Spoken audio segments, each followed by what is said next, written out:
Vez más, hoy con un invitado muy especial, el doctor Sebastián Albano. Sebastián, muchísimas gracias por estar acá. Gracias por la invitación. Ahora lo vamos a presentar formalmente. El tema que elegimos para hablar hoy es estrés, emociones y calidad de vida. Les recordamos que el objetivo de Abriendo Caminos es informar a la gente y además tratar de dar herramientas que contribuyan a mejorar su calidad de vida, la salud, la educación y todos los temas que hacen a la vida de todos nosotros.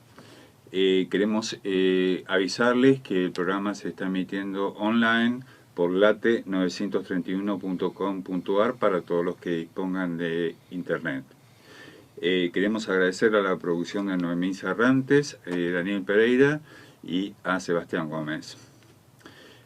El tema de hoy es un tema que moviliza mucho a la gente. Hemos recibido muchos mensajes, todos de alguna forma lo que queremos es como buscar cómo mejorar la calidad de vida en una sociedad o en un mundo tan cambiante, con tantas presiones, nos vamos a meter de a poquito en el tema, dirigiéndonos un poquito a la gente. Te voy a pedir, Sebastián, y también al sector profesional. Voy a presentar al doctor Sebastián Albano. Es médico psiquiatra de la Universidad de Buenos Aires y psicoterapeuta. Es director de la maestría en psiconeurofarmacología de la Universidad Favaloro. Es fellow de la Asociación Americana de Psiquiatría. Es fellow del Colegio Internacional de Psicofarmacología. Es presidente honorario de la Asociación de Psicofarmacología y Neurociencias de la Argentina. Es el primer presidente del Colegio Argentino de Psicofarmacología y Neurociencias, que se conoce como CAPIN. Es autor de varios libros. Yo voy a mencionar uno porque después vamos a tocarlo, que es Avatares de la Clínica. Es un libro muy especial que se lo recomendamos especialmente a los profesionales de la salud. El doctor Sebastián Albano ha publicado más de 50 trabajos en la Argentina y en el exterior. Yo te invito a una pausa y arrancamos el programa. ¿Cómo no? Gracias. Muchas gracias. A vos. Bueno, y estamos de vuelta en Abriendo Caminos y vamos a arrancar el programa con una pregunta que quizás es como que la gente es la que está más pendiente y nos ha preguntado más. Si me permitís tutearte, sí, cómo no. Te voy a preguntar y te voy a pedir que le expliques a la gente en la forma más sencilla que puedas, ¿qué es el estrés? Bueno, el estrés es una terminología aplicada al campo médico que en realidad viene de la física. Y creo que la metáfora que más explica el concepto del estrés es una metáfora que usaban los radicales. Decía que los radicales se podían doblar, pero no se parten. Esa cuestión significa que cuando se aplica algo aversivo, que es el estrés, una situación aversiva que proviene del entorno generalmente, cuando se aplica algo aversivo, la persona puede doblarse, lo cual implica un determinado grado de resiliencia, que es otra palabra muy importante a utilizar, siempre y cuando esa flexibilidad vuelva al estado normal. Ajá. Lo contrario a esa resiliencia, imaginemos una barra, ¿no?, que se puede doblar, pero que después vuelve al estado normal. Eso es la resiliencia. En cambio, la resistencia es cuando no se permite que esa barra se doble, resiste hasta que llega un punto que se rompe, se quiebra. Ajá. ¿Está bien? Sí. Entonces, el estrés son todas estas situaciones aversivas, generalmente provenientes del entorno que nos rodean, que pueden permitir que nuestro organismo y nuestra psiquis se adapte para contrarrestar esa situación de estrés. Sí. Esa adaptación del organismo, pudiendo volver al estado de normalidad, es lo que se denomina la resiliencia, que nosotros podemos tener para contrarrestar esa situación de estrés. Bueno, qué bueno que nombres esta palabra resiliencia, porque en muchas entrevistas acá se habla de la resiliencia. Entonces, después quiero volver a eso Sí, para que cómo no. nos expliques. Pero quiero aclarar este concepto. Hay que Sí, diferenciar entonces resiliencia de resistencia. ¿Está bien? está bien, está claro. Te voy a hacer una pregunta que pienso que se la hace mucha gente, pero cuando se habla, o sea, ¿ansiedad y estrés es lo mismo? No, en realidad el estrés es un factor que el estrés puede ser, después vamos a ver, un determinado grado de estrés, de esa respuesta que nosotros damos frente a un hecho aversivo del entorno. Un determinado grado de estrés puede ser bueno. Cuando el estrés continúa, cuando el estrés no se apaga, eso después lo vamos a desarrollar más detenidamente, me gustaría. En ese caso puede desarrollar determinados desórdenes, determinados trastornos, entre los cuales están los trastornos de ansiedad. Vuelvo a la ansiedad, porque a veces, o mucho en la calle, que se está hablando tanto de todos estos temas, por suerte, se habla que hay una ansiedad buena y que hay una ansiedad mala. ¿Eso es así? Sí, en realidad los estudios lo que estaban descritos es con respecto al estrés, que hay un estrés bueno y un estrés malo.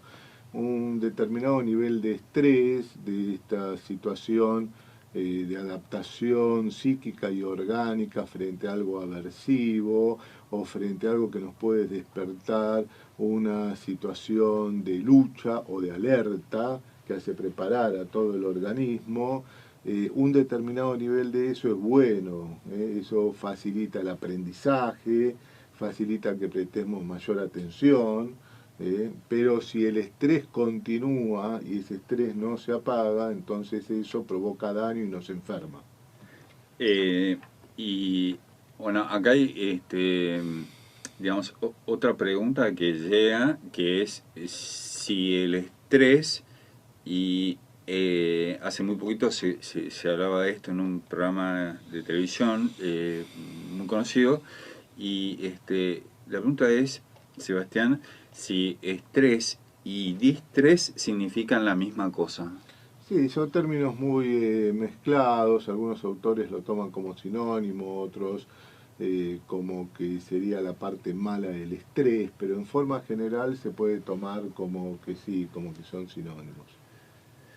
Está bien. Entonces, de alguna forma, para la gente, tener cierto grado de estrés eh, es bueno de alguna Bueno, forma. ayuda en determinadas situaciones, por ejemplo, si uno está en una determinada situación de peligro o si uno está en situaciones que requieren alerta, preparando una lección, o acá que estamos en un programa radial, o Sí. uno está manejando, demás, se requiere un determinado nivel de estrés porque eso facilita prestar mayor atención, incluso, como dijimos, provoca cambios en el cerebro que facilitan el aprendizaje. Ahora te voy a pedir que nos expliques un poquito más en profundidad cuáles son esos cambios, ¿no? Pero, digamos, la pregunta también es, digamos, en una sociedad, en el mundo entero, como con la que se vive con tantas presiones, con tanta incertidumbre, con tantos movimientos, eh, eh, digamos, eso se tiene que como acomodar con cierto grado de estrés y es bueno que así sea. Para adaptarnos mejor. Claro, o sea, lo bueno sería que frente a determinadas situaciones nosotros podamos adaptarnos con un mínimo grado de estrés, que luego cuando esas situaciones desaparezcan nosotros podamos volver a regular tanto nuestro psiquismo como nuestras funciones corporales y bajar ese nivel de estrés y así regulándolo de acuerdo a lo que ocurre en el entorno con una determinada plasticidad. Plasticidad, que es otro tema fundamental Sí. que me gustaría ampliar. Bueno, te invito a una pausa y cuando volvemos ¿Cómo no? nos explicás. Gracias. Bueno, habíamos quedado con una pregunta, más que una pregunta, un concepto que le pedimos a Sebastián que nos explique con dos conceptos. Resistencia, resiliencia y plasticidad. Eh, digamos, ¿puedes explicarle a la gente, explicarnos, o sea, qué es la resiliencia de la manera más sencilla que Sí, puedas? cómo no. Yo voy a tomar este CD para poder explicar un poco más gráficamente. Imaginemos que sobre este CD entra una fuerza aversiva. Esa fuerza aversiva, este CD puede resistirla, eso se denomina resistencia, o sea que no se modifica la estructura del CD. Si la fuerza aversiva sigue ejerciendo, va a llegar un momento que esa resistencia se quiebra y este CD se puede romper. El otro concepto, resiliencia. Actúa la misma fuerza aversiva sobre este CD y este CD se puede doblar, como estoy mostrando en cámara, se va doblando, pero luego vuelve a su estado normal. Esa situación de adaptación, de doblarse y volver a su estado normal, eso es la resiliencia. Estos conceptos están íntimamente relacionados con el concepto de plasticidad. Ujú. En realidad yo he definido en el año 2004 al sistema nervioso central con tres características fundamentales, diciendo que el sistema nervioso central es un sistema complejo, dinámico y abierto. El concepto que el sistema nervioso central es un sistema complejo significa que el mismo actúa en red. Esto significa que existen muchas áreas interconectadas que se modulan unas a otras en el procesamiento de cualquier información. O sea que cualquier información, tanto sea movimiento, toma de conciencia, emoción, sentimiento, nunca interviene un área única del cerebro, Ajá. sino que intervienen múltiples áreas que se están interconectadas y se modulan unas a otras. Sí. Eso es el concepto en red. Ese concepto en red es fundamental para comprender cómo trabaja el sistema nervioso. Hoy en día se está desarrollando un concepto muy nuevo que es el concepto de conectoma. El conectoma, que es la totalidad de conexiones sinápticas que existen en un cerebro y que está estudiado en una mosca muy pequeña, muy diminuta, Sí. y que están intentando poder llegar a descubrir el conectoma humano. Esto lo explica muy bien el otro, somos tres directores de la maestría de Favaloro, yo comparto la dirección con los profesores Jorge Medina y Luis María Sier. Esto lo explica muy bien Ajá. el profesor Luis María Sier. Ajá. El otro concepto de plasticidad es un concepto muy importante. Anteriormente se pensaba que el sistema nervioso central era un sistema estático. Eso significa que no podía sufrir modificaciones y Ajá. que en consecuencia una determinada lesión podía ser permanente. Esto significa, digamos, por ejemplo, como que si alguien no sé, se caía de una escalera, sufrió un accidente, lo que fuera, y su sistema nervioso se dañaba, eso no tenía recuperación. No tenía recuperación. Si bien esto en parte es verdad, porque depende del nivel del daño, Sí. que puede no tener recuperación, hoy se sabe que el sistema nervioso central tiene plasticidad, es un sistema altamente plástico. ¿Qué significa esto? Que el sistema nervioso central sufre modificaciones permanentes, tanto en su fisiología como en su citoarquitectura. Dicho en palabras más sencillas, significa que continuamente las áreas que mencionamos anteriormente, van descargando más o menos, y lo más interesante es que se van formando nuevas conexiones sinápticas en algunas áreas, y en otras áreas se van perdiendo conexiones sinápticas. O sea que el cerebro se va modificando permanentemente de acuerdo a las experiencias que nosotros vivimos con un entorno determinado. Cada experiencia que yo tengo, cada cosa que aprendemos va modificando nuestra plasticidad cerebral. De ahí viene la tercera característica del sistema nervioso, que he definido, que es abierto. Sí. La pregunta, no, te quiero hacer esta pregunta con este tema de la plasticidad que estás explicándonos. O sea, si esta es una buena noticia, ¿no? Seguro. Porque en definitiva puede permitir cambios que son cambios positivos.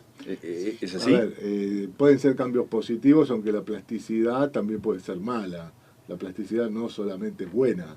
Por ejemplo, en un dolor neuropático se pueden formar conexiones sinápticas en el lugar de entrada del dolor, que ingresa por determinado circuito a nivel de la médula, y eso hacer que el dolor sea peor y que se tenga que hacer una cirugía para cortar esas conexiones nuevas que se formaron.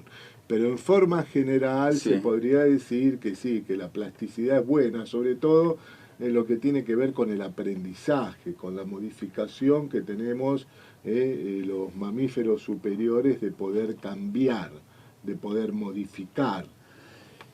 Y escuchándote, se me ocurre una pregunta. Bueno, no lo mencionamos al principio, pero bueno, digamos, toda la gente del sector salud sabe que vos dentro de la especialidad de psiquiatría tenés, como, no sé si está bien dicho, una subespecialidad que es la neurofarmacología, ¿no? Digamos, entonces, esta plasticidad, de alguna forma, permite que en tu trabajo cotidiano vos puedas de alguna forma, como estás explicando, como crear nuevas redes o nuevas conexiones que ayuden a que una persona se sienta de otra forma mejor. ¿Es así? Seguro. Sin estos tres conceptos es muy difícil poder desarrollar nuestra tarea, porque el concepto inicial, el sistema nervioso central en red, esa complejidad del sistema nervioso central, nos permite comprender que toda esa complejidad, el método fundamental para poder juntarla es a través de la clínica, y la importancia del desarrollo de una historia clínica completa que debemos hacer los médicos psiquiatras, que es muy importante porque esa complejidad, si no, no se puede unir, no la podemos volcar para tener un concepto que es lo que está pasando.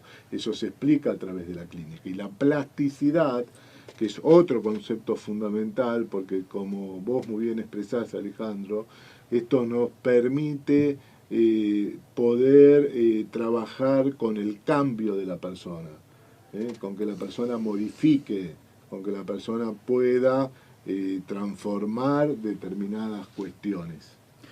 Bueno, te invito a una pausa y es un mensaje muy esperanzador que nos estás dando, ¿no? A todos. Vamos a una pausa y volvemos. Gracias, Sebastián. Gracias. Bueno, y estamos de vuelta en Abriendo Caminos. Bueno, y hay dos conceptos que querría preguntarte, que uno, que lo completes un poco la idea, y otro, vos hablaste de tres características del sistema nervioso central. Hablaste de plasticidad, hablaste de resiliencia y hablaste de abierto.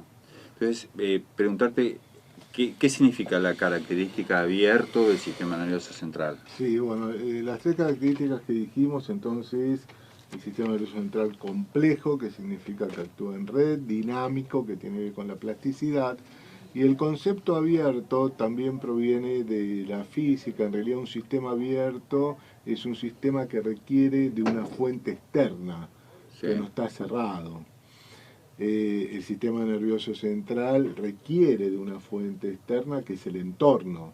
Ajá. ya que el entorno en el cual vivimos juega un rol fundamental tanto para el neurodesarrollo como para la formación del ser humano. En este sentido, hay muchos estudios que han trabajado fuertemente, por ejemplo, con el tema del cuidado maternal en los primeros años de vida. Ujú. Estos no son estudios nuevos, ya había hecho sus primeras observaciones sobre este tema Freud, está los trabajos de Spini, El primer año de vida, que es un libro excelente que recomiendo que todo el mundo lo tenga. Y acá en Argentina no podemos olvidar en los años 50 los trabajos del doctor Florencio Escardó, fundamental sobre el cuidado maternal. Sí. Un autor relativamente nuevo, Minay, desarrolla que investiga que el cuidado maternal, hecho esto en ratitas, cuando la madre tiene un buen cuidado maternal, expresado en la rata por lo que se denomina licking grooming, que es la propiedad o la característica que tienen las ratas con buen cuidado maternal de amamantar, acobijar a la cría y lamerla para limpiarla.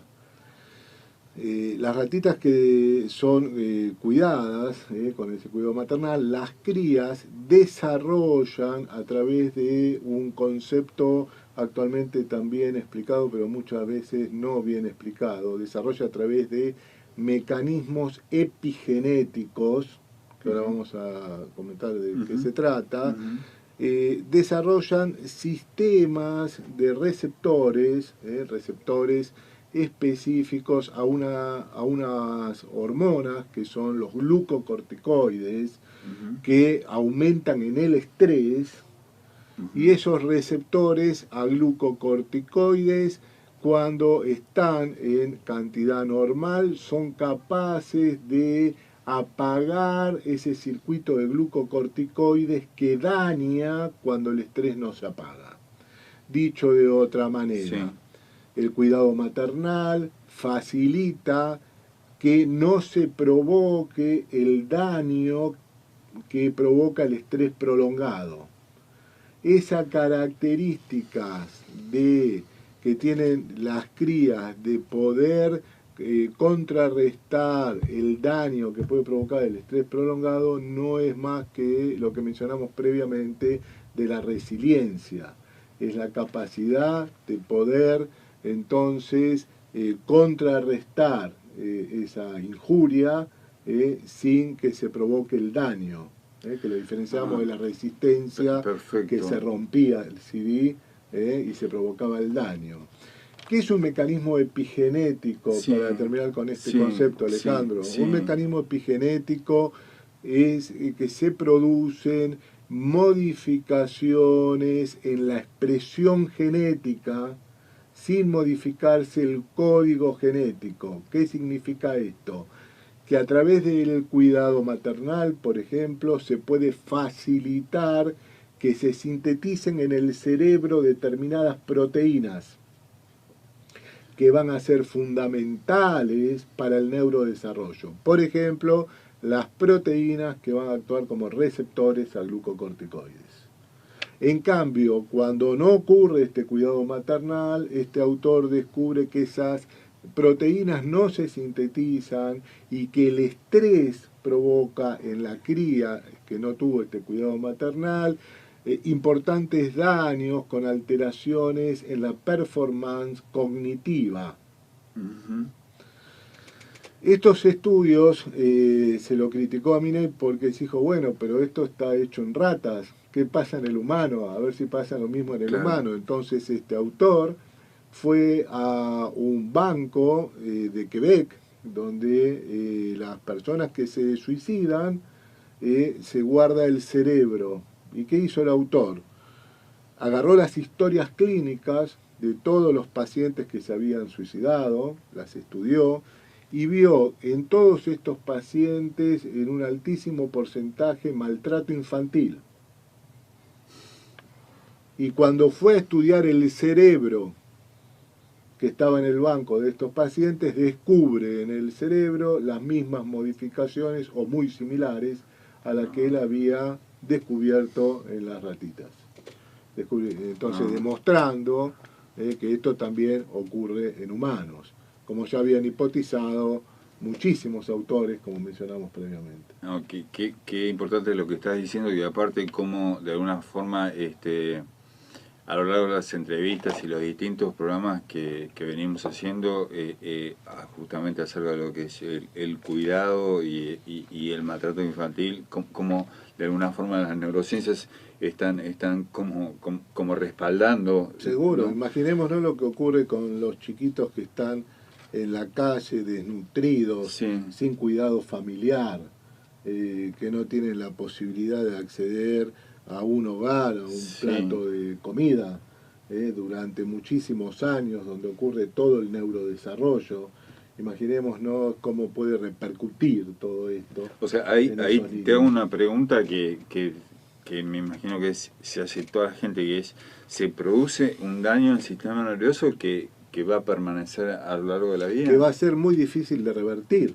Cuanto más dure, peor. Cuanto más dure, peor. Entonces hay que inmediatamente socorrer a estos chiquitos, darle alimento, darle un hogar, darle el calor de hogar, el cuidado maternal, sostener a esta familia que lo pueda realizar. Exacto, sí. Digamos, dos palabras que me hago cargo, o sea, acerca de lo que se está hablando tanto de la desnutrición infantil, que de alguna forma hay que tener muy claro, ¿no?, que la nutrición infantil provoca un daño para toda la vida, ¿no? Y es algo que es una deuda pendiente que tenemos que resolver en la Argentina y en América Latina en general. En un país que le puede dar de comer a todo el mundo, no podemos tener chicos desnutridos. Exactamente, no se puede entender, no se puede entender. Así que con la información lo que pretendemos es por lo menos avisarles que esto es así, esto pasa y está demostrado en la medicina. Voy a ir un poco más rápido porque hay un montón de preguntas para hacerte, sí, si no y queremos desde ya que te vamos a invitar otro día, pero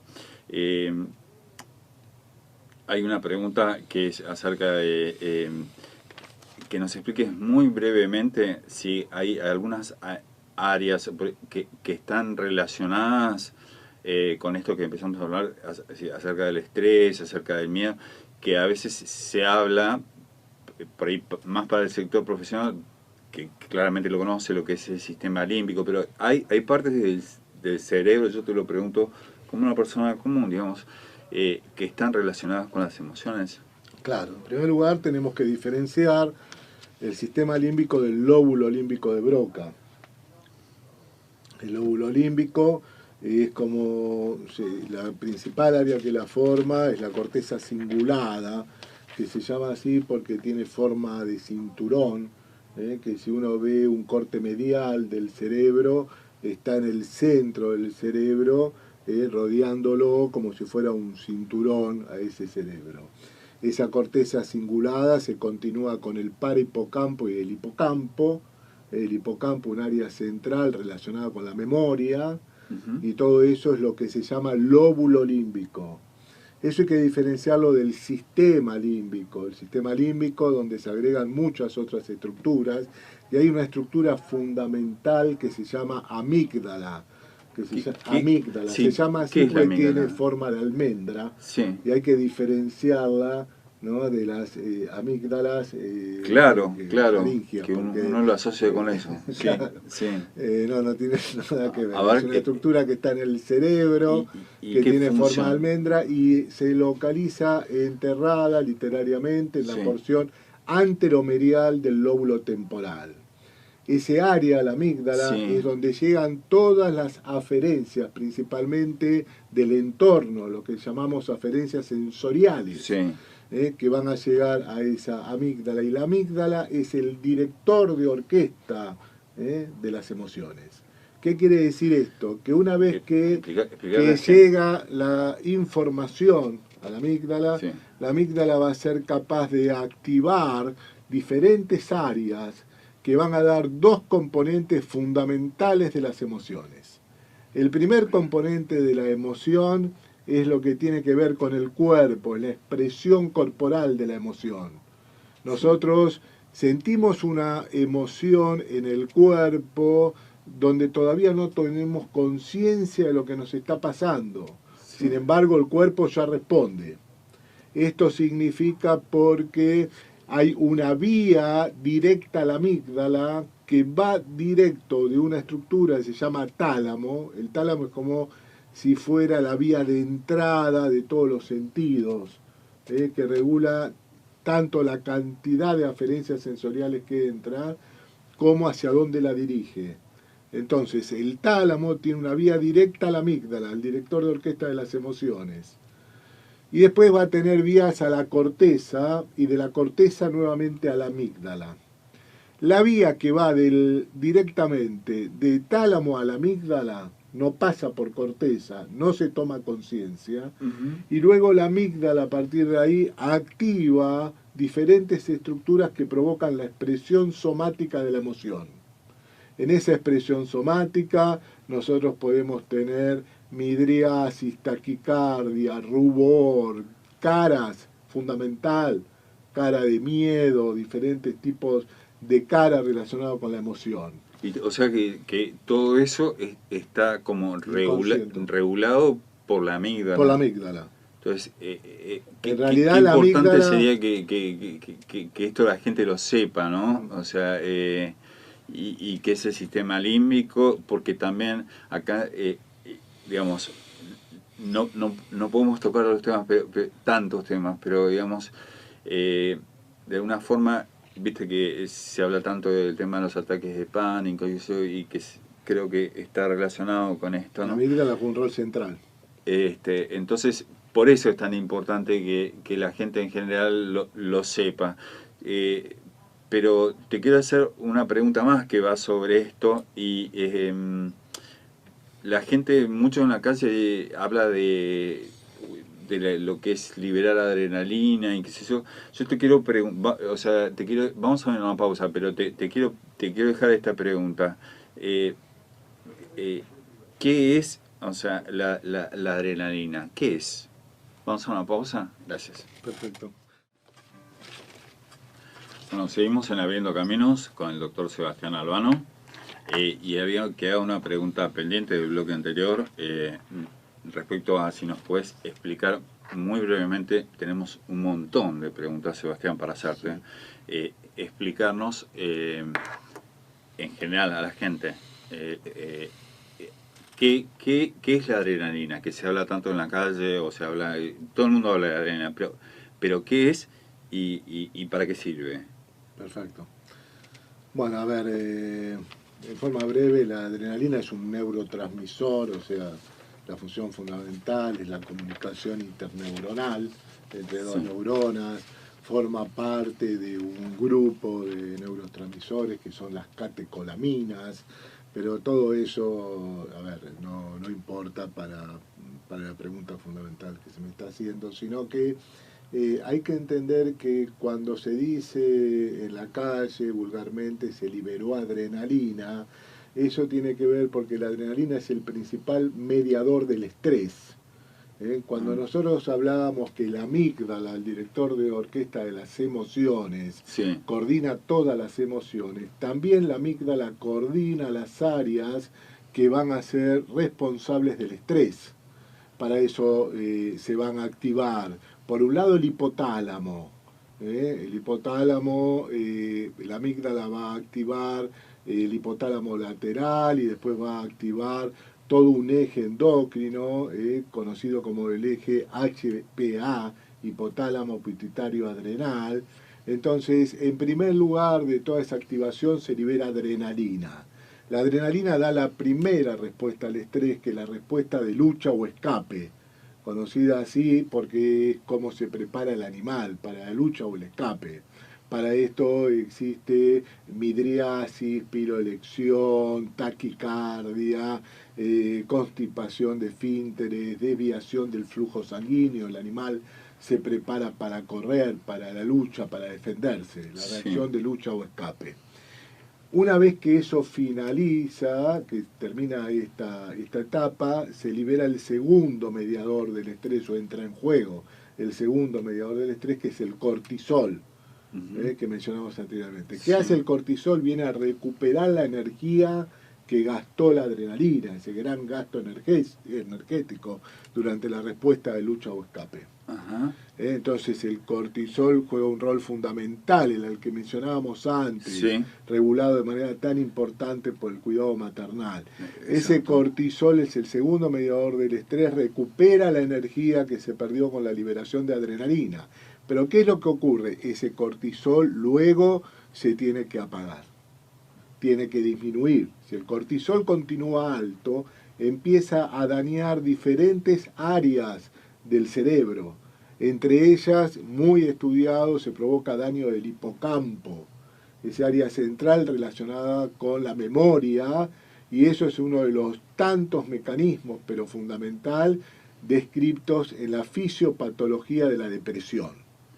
Y te hago esta pregunta y te voy después quiero volver al tema del estrés, porque quiero pedirte quizás lo más importante para la gente, que es, bueno, tenemos estrés, o sea, ¿cómo lo contrarrestamos? ¿Qué hacemos con el estrés? O sea, pero te quiero hacer una pregunta cambiándote un poco, que es,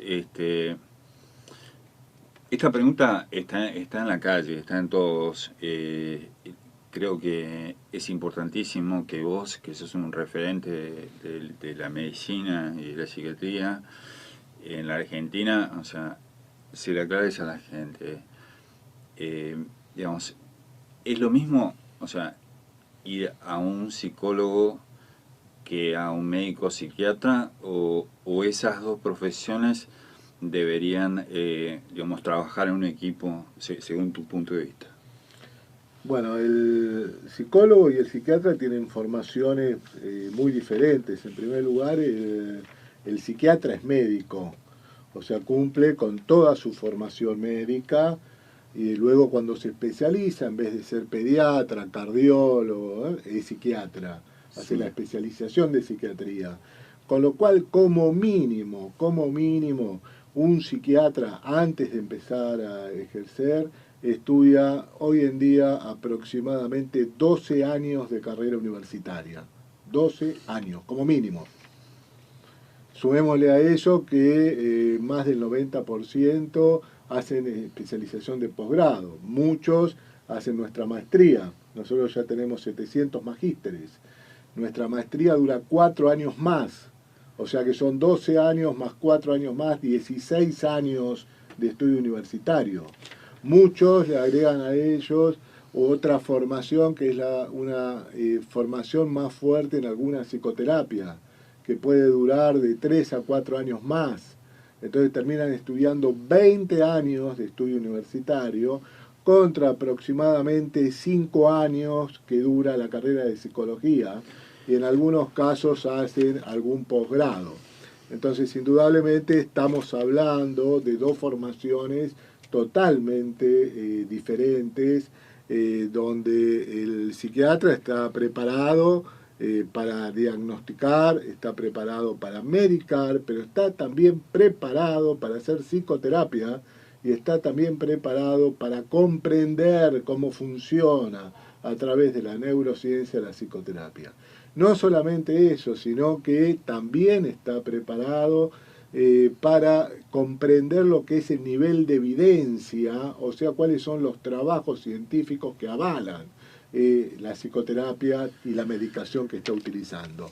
Quiero hacer una aclaración muy importante, porque en realidad gran parte de los descubrimientos que nosotros conocemos acerca de la neurociencia, gran parte de ellas la hicieron psicólogos, pero psicólogos que tienen una formación quizás diferente a lo que tienen los psicólogos en parte de nuestras universidades. ¿Por qué? Porque en nuestras universidades, lamentablemente, se ha metido una escuela psicoanalítica, que es la escuela lacaniana, una parte de la escuela lacaniana, que a mi entender provoca un daño en lo que tiene que ver con la formación de un profesional que está gastando gran parte de su dinero y de su tiempo y de su esfuerzo en formarse. Ajá. Entonces, estos profesionales no se pueden formar en una ideología, sino que se tienen que Está claro. formar en Está evidencia científica. Entonces, el problema no es de la psicología, el problema no es de todas las universidades, Sí. sino que el problema es de algunas universidades. Igualmente, por suerte, hoy en día, Sí. una gran cantidad de psicólogos están muy interesados en el tema de neurociencia. A Están nosotros entrando. nos consultan cada vez Ah, más con una apertura y una aproximación muy rica. Entonces la psicología permite una apertura cerebral y le permite a estos profesionales empezar a incursionar en otros campos. bueno, me parece que es importantísimo y muy enriquecedor para la gente, porque estamos dando no opiniones, estamos diciendo 6 años de estudio y de formación contra casi 20 años. Digamos, es muy distinto, ¿no? Es muy distinto. Entonces, lo que está en juego acá es la salud de las personas y entonces concurramos cuando tenemos una situación en que necesitamos ayuda a los profesionales más preparados. Después quisiera hacer, no sé, algunas preguntas más personales de qué te puede haber llevado a vos a dedicarle tanto esfuerzo y además el hecho de saber que son esa cantidad de años, pero que no se termina ahí, sino que en realidad los que lo hacen con idoneidad lo hacen toda la vida, porque la medicina va avanzando digamos, a pasos agigantados. De todos modos, es una muy buena noticia saber que los psicólogos están de a poquito incorporándose al ¿Sí? mundo de las Muy bien. neurociencias. Este, y Y que a tenemos, nivel mundial nosotros tenemos grandes descubrimientos de neurociencia realizados por psicólogos. y vos qué considerás acerca de lo que es el trabajo en equipo entre el psicólogo y el Es psiquiatra y que, el médico a clínico, ver, si se quizás, digamos? respetan los niveles puede llegar a funcionar. En primer lugar, tiene que ser un equipo que se conozca muy bien, que trabaje hace mucho tiempo juntos, que tenga una profunda comunicación, que no quede el paciente en el medio de la discusión entre el psiquiatra y el psicólogo si las cosas no funcionan. ¿eh? Y que bueno, que se respete después la coordinación del equipo, ¿no? Y del trabajo. Claro, porque uno está de alguna forma a veces como eh, indignado, si cabe el término, cuando escucha que las personas recorren durante años psicólogos o psicólogos con un problema y un problema que nunca se resuelve y después consultan a un médico y especialista en psiquiatría, un conocedor, qué sé yo, y en unas semanas la persona está bien. Ese Digamos, o problema en sea, realidad, con diferentes tipos de problemas, no es un campo específico de la psicología, también en psiquiatría, si bien nosotros tenemos un excelente cuerpo de profesionales psiquiatras, sí, de médicos en la República Argentina, nosotros tenemos la suerte de haber logrado una de las medicinas de excelencia a nivel mundial. sí, Eh, Sin embargo, también existen escuelas de psiquiatría que, por ejemplo, hacen diagnósticos a través de dosar metabolitos de serotonina o de noradrenalina en orina, a sí. través de lo que se llama o se llama aminograma, lo cual es una barbaridad. Están intentando ver qué pasa en el cerebro con lo que dosan en la orina, teniendo en cuenta que gran parte de los metabolitos que están en orina de la serotonina, por ejemplo, la serotonina es un neurotransmisor que actúa tanto a nivel cerebral, pero también actúa en el intestino, en lo que se llama las células enterocromafines. Entonces terminan gran parte de ese dosaje dosando lo que ocurre en el intestino para interpretar lo que pasa en el cerebro. Esto que nosotros lo venimos avisando y discutiendo desde hace muchísimos años con el profesor Sier, hoy en día se sigue realizando. Y Sí. eso es un error exclusivo de la psiquiatría, eso no es de la psicología. Pero esto es un problema de falta de formación, ¿no? Ese es un terreno difícil. Está bien. Yo, digamos, quiero preguntarte, o sea, vos escribiste varios libros, hay uno que es Avatares de la Clínica, y donde allí hablas un poco de lo que es neurociencias y psicoanálisis. Yo te quiero invitar a una pausa y que nos expliques un poquito si es que de alguna forma en el libro, el sector profesional lo conoce, pero que la gente lo conozca, porque eso es lo más importante, si de alguna forma se están dando la mano las neurociencias, el psicoanálisis, o sea, que nos expliques un poquito eso y el libro en particular, en qué consiste. Vamos a una pausa y volvemos enseguida. Gracias. Bueno, estamos de vuelta en Abriendo Caminos. Bueno, habíamos comentado uno de los libros de Sebastián Albano, Avatares de la Clínica, y la pregunta era esta, tengo tantas preguntas, Sebastián, que me resulta difícil, pero digamos, el libro trata, para que la gente sepa, digamos, de alguna forma de la unión del psicoanálisis con las neurociencias. ¿Cómo es esto? Sí, no es de la unión. Nosotros con el querido Armando Bauleo, que falleció, que fue uno de los precursores del psicoanálisis freudiano en Italia, en toda la región de la Toscana, desarrollamos en el año 2004 el libro Avatares de la Clínica, donde en realidad trabajamos sobre los puntos de coincidencia de la neurociencia y el psicoanálisis. Tuvimos el privilegio que al año siguiente el premio Nobel de Neurociencia, Eric Kandel, comienza a desarrollar la misma temática, por otro lado, ¿no? Con sus libros, hasta el día de hoy.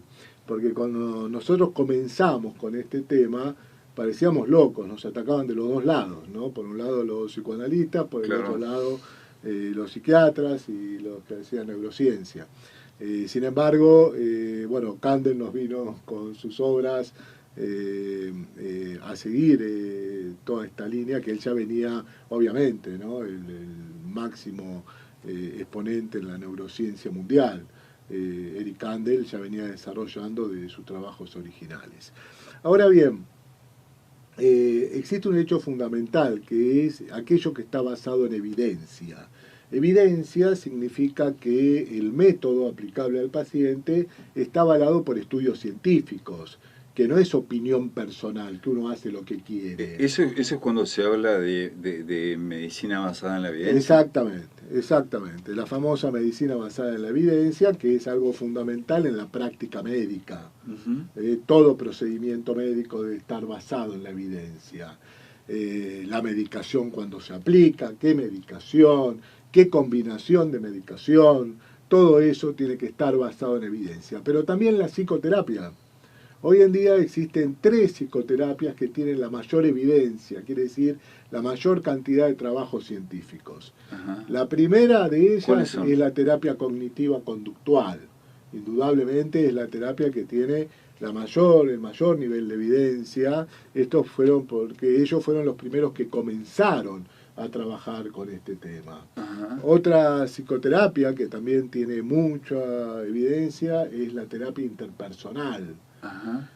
Y en la actualidad la psicoterapia psicodinámica, que toma los principios del psicoanálisis, pero que a diferencia de esta es una vez por semana, en vez de ser 3, 4 veces por semana como era el psicoanálisis, que es cara a cara, que es más focalizada, trabajando sobre lo actual, ha cobrado un alto nivel de evidencia, demostrando que por lo menos es tan eficaz como la terapia cognitiva. Por otro lado, algo fundamental en todo esto es el tema de la combinación de medicación más psicoterapia. Esto lo puedes explicar, porque además con respecto al tema de lo que es medicación en psiquiatría. En la Argentina, quizás en otros países ya es una etapa superada, pero hay como cierta estigmatización alrededor, ¿no? O sea, cierta cuestión de, a ver, ¿qué me está dando un médico psiquiatra? Es decir, ¿por qué pasa esto? Y educanos para que eso no pase. O sea, te pido a la gente, ¿no? Bueno, muchas gracias porque este es un tema fundamental. Hay un estigma como que el paciente que es medicado, el paciente que va al psiquiatra está loco. Claro. Y en realidad la persona que toma conciencia que le pasa algo y acude a un profesional para que lo ayude, es una persona que está mucho más sana que aquella persona que no toma conciencia y no acude al profesional. No, que es lo que le ocurre a la mayor parte de todos nosotros. ¿Podés repetirlo, por favor? ¿Podés repetirlo, por favor? Claro, que las personas que toman conciencia Sí. que tienen un problema Sí. y acuden al profesional, están mucho más sanas que aquellas personas que no toman conciencia y no van al profesional. Una característica de la patología mental es la falta de conciencia de enfermedad. O sea, cuanto más enferma está la persona, menos conciencia de enfermedad tiene. O sea, ¿quién está con mejor pronóstico? Aquella persona que le duele una muela, toma conciencia, va al dentista, por más que le suma tiempo, algún dinero, dolor, Claro. o la persona que dice a mí no me pasa nada, yo no tengo nada por más que sienta el dolor. Y sigue adelante. Exactamente lo mismo ocurre con el dolor psíquico.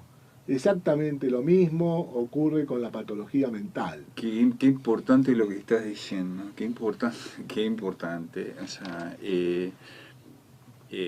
digamos, a ver si, porque de vuelta, vos sabés que a lo largo de las entrevistas siempre caemos en un tema que es la educación.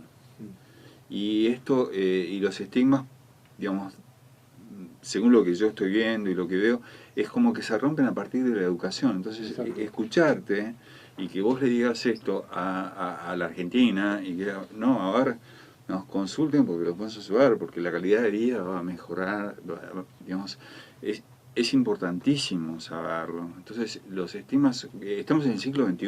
Estamos en el siglo XXI y tenemos la suerte de estar en un país que si hay algo que tiene de excelencia es la medicina. Nosotros tenemos, hoy en día todavía, si bien hemos perdido mucho campo que tenemos que recuperar, y estamos trabajando fuertemente para poder recuperarlo, pero hoy en día tenemos una medicina de excelencia. No nos olvidemos, Alejandro, que a nuestro país vienen a estudiar y a tratarse países vecinos de todo el mundo, pero principalmente de toda América Latina, donde nosotros brindamos educación y brindamos atención gratuita. Sí, es extraordinario, es extraordinario.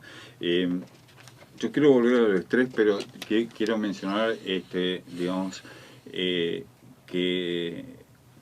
o sea, que estoy al tanto de que digamos, va a salir otro libro, digamos, que vos ya tenés publicado, que es Trastornos Depresivos y Ansiedad, Aspectos Neurobiológicos, Clínicos y Terapéuticos, pero que está pronto a salir otra versión, y lo que quisiera recalcar mucho al sector profesional, a la gente en general, es que la nueva versión de este libro, que se va a llamar Trastornos de Estado de Ánimo y de Ansiedad, está hecho en forma conjunta, Sebastián Albano, con profesionales de Estados Unidos y con profesionales de Italia, lo cual habla de que estamos, en ese sentido, al menos, tan integrados al mundo en un tema tan importante. Claro, aparte va a intervenir un importantísimo grupo de magísteres que se formaron en la Universidad Favaloro, que forman parte de estos profesionales que estudiaron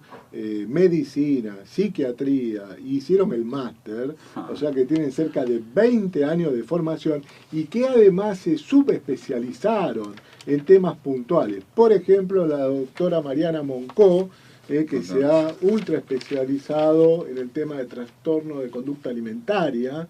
El doctor Guillermo Dorado, ultra especializado en el tema de adicciones. Sí, tuve una suerte de entrevistarlo. El doctor Rodolfo Lisiaga, Enzo Cascardo y Pérez Rivera, altamente especializados en todo lo que tiene que ver con trastornos de ansiedad, y muchos otros profesionales que estamos pensando para que intervengan también con este libro. En el libro anterior, entre otros, ha participado también el doctor Eduardo Spector con todo el aspecto de aspectos médico-legales, o sea, profesionales de lujo que tenemos en nuestro país. Tenemos que ir a una pausa y la nombro, la agrego, porque la hemos entrevistado varias veces y que fue alumna del máster que vos dijiste. A la doctora Moyano. A la doctora Beatriz Moyano. Beatriz Moyano, excelente profesional. Y la especialista y representante en el mundo de síndrome de Tourette en los niños. Que también ha escrito en nuestro libro todo el tema de trastorno de ansiedad, lo escribió justamente la doctora Beatriz Moyano, que también es magíster de nuestra maestría, sí, también sí, con 20 años de formación. Te invito a una pausa y volvemos. Gracias. Bueno, seguimos con el doctor Sebastián Albano y te voy a pedir, Sebastián, arrancamos este programa en donde dijiste tantas cosas y explicaste tantas cosas. Arrancamos hablando del estrés, ¿no? Y quisiera pedirte si podemos volver a ese tema, porque lo definimos en cuanto a lo que es, en cuanto a muchas cosas. Ahora, bueno, ¿qué es lo que podemos hacer o cómo lo podemos contrarrestar cuando nos pasa esto, digamos? Y por otro lado, preguntarte si uno mismo se puede dar cuenta cuando está sufriendo estrés, o de qué manera pasa esto. Pero fundamentalmente te pido las herramientas para la gente, o sea, una vez que está la situación de estrés, o sea, ¿qué herramientas le das? ¿Qué tiene que hacer? Está muy bien. En realidad, bueno, estrés sufrimos todos, porque es imposible evitar el estrés de la vida cotidiana.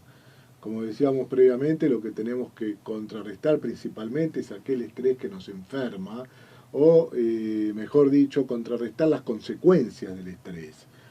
Para esto hay algunos estudios que avalan de manera importante algunos hechos. Por ejemplo, hacer ejercicio de manera regular, sobre todo ejercicio aeróbico, obviamente con el chequeo médico previo que la persona lo pueda realizar. Eso contrarresta, por ejemplo, la pérdida de conexiones sinápticas. El ejercicio provoca un efecto contrario al estrés y aumenta la cantidad de conexiones sinápticas. Otro tema fundamental, sobre todo para personas de tercera edad, pero para todo el mundo, es estudiar algo, el aprendizaje. El aprendizaje es central, hacer por ejemplo, algún curso de idiomas, que enriquece mucho. Y también recordemos que el aprendizaje forma nuevas conexiones sinápticas. O sea que tanto el ejercicio físico como el aprendizaje forman nuevas conexiones. Nuevas conexiones. Y otro tema muy importante es la sociabilización. Sí. Recordemos todos estos estudios de la interacción madre-hijo, o sea, esta cuestión que comienza desde las etapas más tempranas, sí, de la vida. Lo importante es la sociabilización, no quedarse aislado, poder interactuar. Y sobre todo en esa interacción, bueno, yo soy muy creyente, pero en esa interacción fundamental el poder brindarle al otro, el poder hacer por el otro. Eso es algo muy importante en la interacción humana. No solamente interactuar en el sentido de salir, divertirse en una fiesta y demás, lo cual es muy bueno también, y muy saludable, pero también poder interactuar con el otro. Por ejemplo, este fin de semana pasó la colecta Más por Menos, donde se organizaron interacciones muy importantes para poder ayudar a aquella gente que menos tiene. Eso es muy enriquecedor, eso es muy bueno. Entonces, el tema de poder hacer deporte, sobre todo deporte aeróbico, el tema de aprender diferentes cursos, leer, ¿eh? Y el tema de interactuar, son hechos importantísimos para contrarrestar aquello que nos puede provocar el estrés permanente y evitar de alguna manera que ese estrés nos enferme. Es decir, que esas tres actividades las deberíamos incorporar a nuestra vida. Después hay otros hechos muy importantes que más que hacer es no hacer. Por ejemplo, las drogas de abuso. Evitar todo tipo de droga de abuso. Es altamente dañino. ¿Qué son las drogas de abuso? Las drogas de abuso, por ejemplo, cocaína, marihuana, tan discutido en la actualidad, pero también el alcohol, sí, el cigarrillo, todo lo que son adicciones, drogas de abuso, son altamente patológicas y pueden dañar muchísimo al ser humano. También otro tipo de adicciones, por ejemplo el juego patológico, que se está desarrollando muchísimo en nuestro país y es altamente perjudicial para el ser humano. Nosotros todavía no tenemos una ley que pueda de alguna manera evitar que personas con ludopatía, que es un trastorno psiquiátrico, se le prohíba el ingreso a los casinos. Y eso es altamente dañino para la persona. Sí, entonces, para la gente repetir, las tres cosas o los tres pilares esos que vos nombrás que son tan importantes sería la actividad física, sí, por un lado, el otro es el aprendizaje, sí, y el otro es la interacción social, pero con un sentido de ayuda al otro. Sí, en realidad toda interacción es buena, más que estar aislado, pero mucho mejor si además incorporamos el tema de una ayuda al otro, ¿no? Eso provoca cambios Eso provoca cambios muy demostrados. Volvemos a remarcar estos estudios de modificaciones epigenéticas en esas interacciones tempranas, de la interacción madre-hijo, de temprana edad. Y está muy demostrado cómo el ejercicio y cómo el aprendizaje aumentan conexiones sinápticas. Qué valioso la información que nos estás dando. Digamos, quiero hacerte, dentro del tiempo que tenemos, que es muy limitado, con vos creo que podemos hablar todo un día y nos podrías explicar tantas cosas que nos ayudan a vivir mejor, pero digamos, yo te quiero hacer una pregunta para entender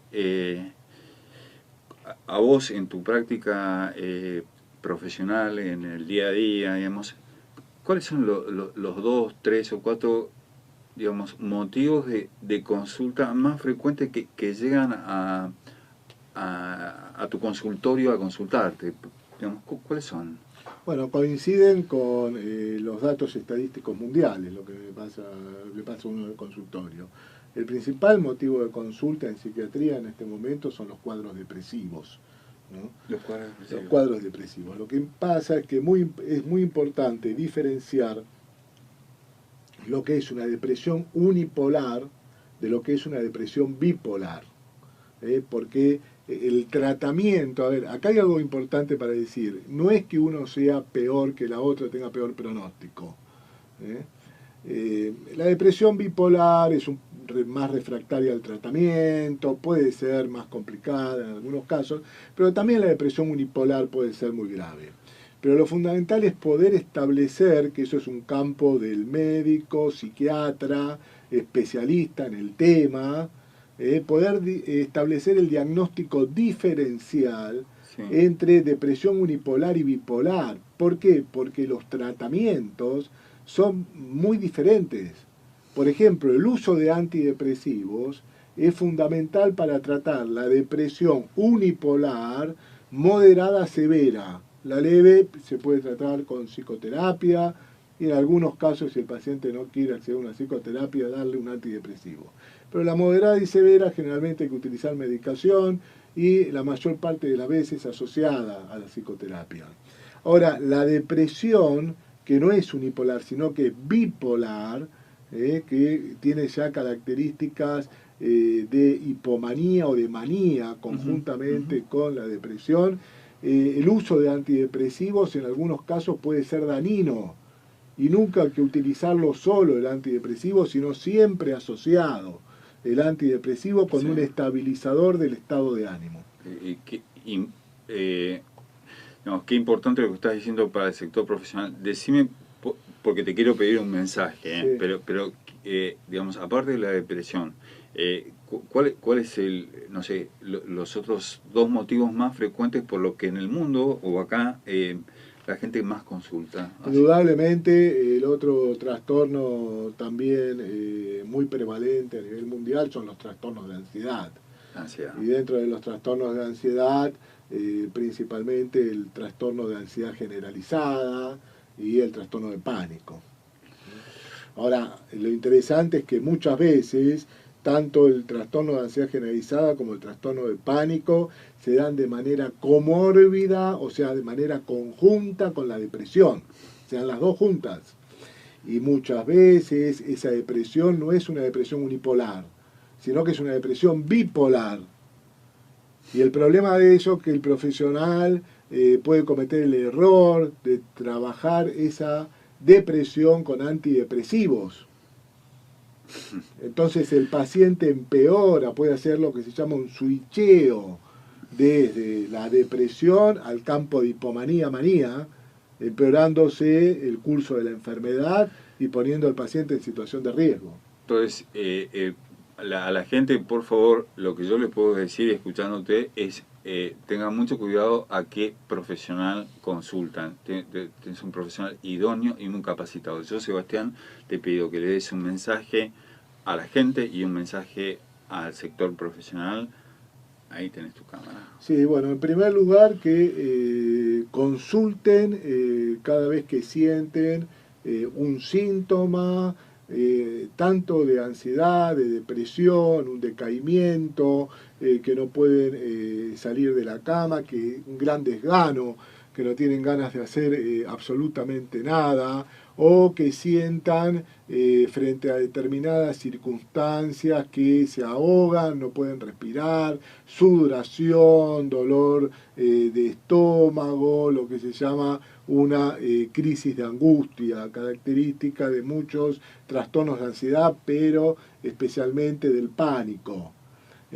Consulten, recuerden que en el país tenemos un excelente nivel de profesionales de la salud mental que pueden ayudar en este tipo de trastornos. Con respecto a los profesionales, algo fundamental, todos los profesionales argentinos están muy bien capacitados y que recuerden que nosotros hace 17 años que venimos desarrollando la maestría de psiconeurofarmacología de la Universidad Favaloro, que la coordina la doctora Mariana Moncó, que mencionamos previamente, y que la dirigimos conjuntamente con los profesores Sier y Medina. En esa maestría ya han pasado cerca de 700 magísteres que se forman de una manera altamente especializada. Realmente es algo muy recomendable porque nosotros vamos desde la neurociencia, comprendiendo no solamente cómo actúa la medicación, sino también cómo actúa la psicoterapia, dando todas las pautas clínicas, todos los diagnósticos diferenciales, el estudio de todos los fármacos que tiene que conocer el profesional y finalmente todas las pautas normativas de tratamiento basadas en la evidencia científica. Entonces creo que es una oportunidad muy buena para poder desarrollar. Y te quiero preguntar, porque después nos van a llegar las preguntas a nosotros, si es posible que vos des, no sé, una dirección de email tuya a donde la gente y el sector profesional te pueda contactar. Sí, ¿Es posible? No. Sí, cómo no. Mi dirección de email es S de Sebastián, sí. S.albano con B corta, albano con B corta, S.albano, @fibertel, que se escribe fibertel con B larga, sí. .com.ar. Perfecto. Bueno, ahí tienen la forma de llegar a uno de los referentes de lo que es la medicina, la psiquiatría en nuestro país. Eso es lo que les podemos facilitar. te agradezco enormemente y te agradezco en nombre de la gente de que hayas estado hoy acá con nosotros. Aprendimos un montón. Y a toda la gente, bueno, muchísimas gracias y les recordamos que nos vemos el lunes próximo y estará con nosotros el Comité de Ética del Hospital Garrahan. Bueno, muchísimas gracias y que tengan un excelente día. Gracias, Alejandro. Excelente programa. Felicitaciones. Gracias a vos.